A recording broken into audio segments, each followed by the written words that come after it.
Hi guys! Welcome back to my channel. Andito ngayon tayo sa EO Optical. Magpapagawa tayo guys ng salamin. Ayan, merong 795 with frames. Complete na yan guys. 999. At meron din sila guys ng 1,299. At meron din 1,599. Pili lang kayo guys ng frames.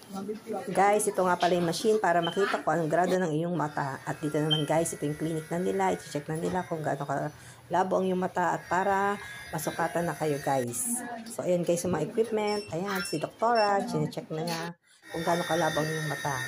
Guys, napaka-affordable ang price ng EO Optical.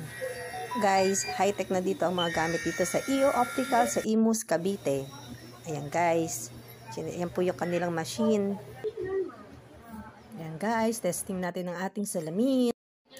Guys, ito na ang ating eyeglasses. Please comment, like, share, and subscribe.